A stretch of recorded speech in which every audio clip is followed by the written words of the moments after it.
Physics says this star is impossible. One measurement puts it at 2,150 times the width of our Sun, the largest star in the entire universe.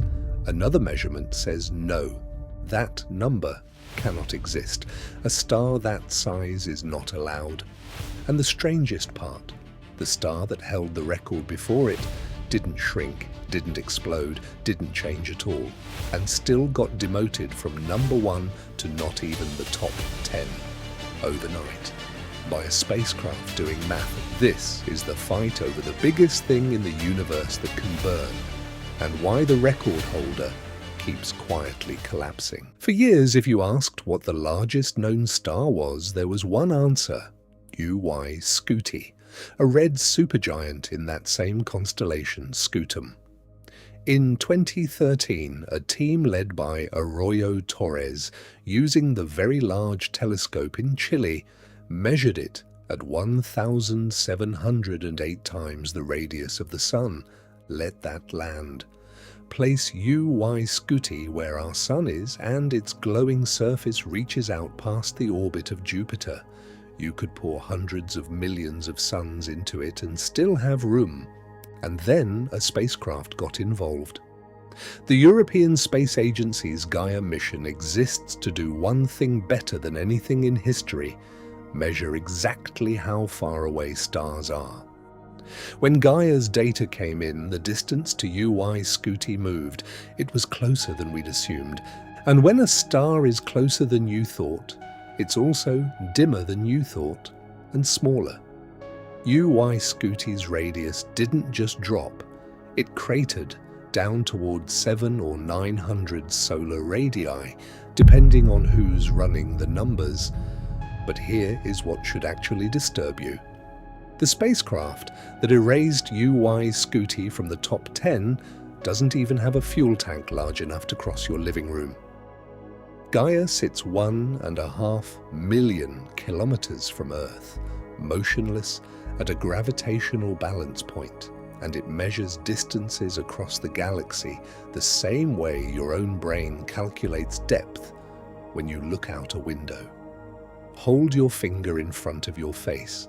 Close one eye. Now, switch. Your finger jumps. That shift, that tiny angular difference between two viewpoints, is parallax. Your brain does it automatically. Gaia does it across a baseline of 300 million kilometers, the diameter of Earth's orbit. It photographs the same star in January, then again in July, from opposite sides of the Sun. The star shifts position against the background, an angle so small that if you divided a single degree into 100,000 equal slices, you still wouldn't reach it. But Gaia can. And when it turned its cameras toward Scuti, the shift was larger than anyone expected. The star was closer, and closer meant smaller. 2 billion kilometers of stellar surface erased. Not because the star exploded, not because it changed, because a spacecraft 1.5 million kilometers away did trigonometry the human eye could never perform. The king was dead, and the throne was empty. The largest star in the universe was demoted without anyone ever touching it. The star never changed, only our arithmetic did. Which raises a very uncomfortable question. If the king could fall that easily, how solid is anything else on the list? Which brings us to the current record holder, Stephenson 2-18. 19,000 light-years away, buried in the dust of the same crowded corner of the sky. Its estimated radius 2,150 times the Sun. And the strange part? The star itself wouldn't know the difference. It would keep burning exactly as it has for millions of years, completely indifferent to the fact that a species on a planet 19,000 light-years away just demoted it because they couldn't agree on where it lives. If you swapped it for our Sun, its surface would reach past Saturn. 10 billion suns would fit inside it. On that scale, our star is a grain of dust next to a stadium. It's named after the astronomer Charles Bruce Stephenson, who in 1990 catalogued a tight cluster of massive stars right in this direction. And that word, direction, is where the whole thing starts to wobble. Because we're not sure Stephenson 2-18 is actually in that cluster. To know how big a star is, you first have to know how far away it is, and we get that distance by assuming the star belongs to the group behind it. But Stephenson 2-18 is moving through space at a different speed than the cluster, which means it might not be a member at all. It might be a lone star, sitting much closer in front of the group, in which case it's far smaller and the crown is a mirage.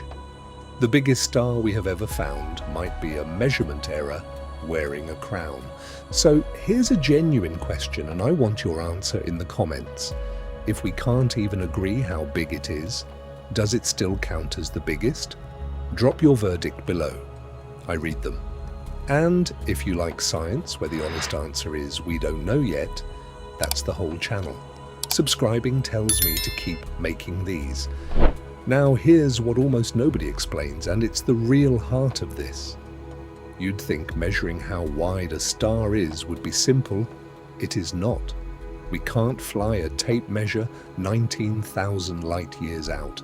Every size on that famous list of largest stars is worked out indirectly from how bright the star is and how hot its surface is.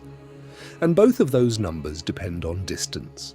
Get the distance wrong and every figure downstream is wrong. That's exactly what bit UY Scuti. But it gets deeper than that.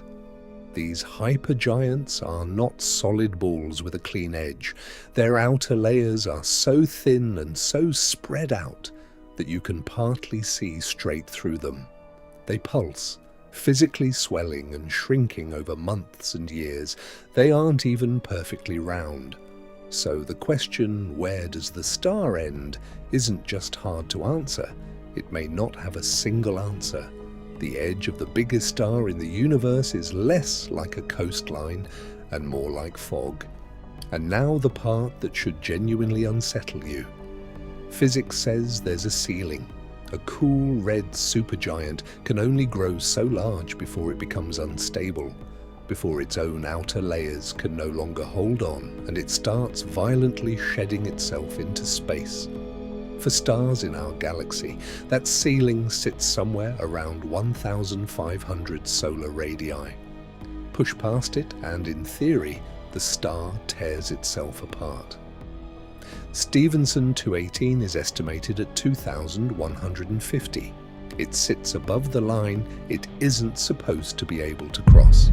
So we're left with three options, and every one of them is uncomfortable.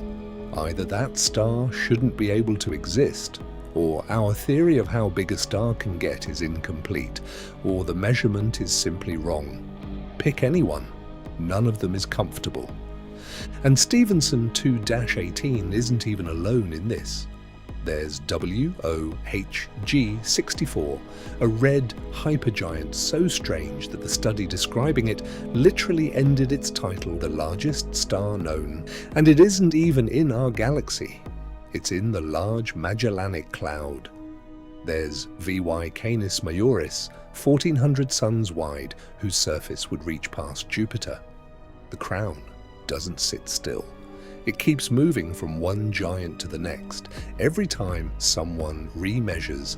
And that's the twist that reframes the whole thing. The largest star in the universe was never really a fact.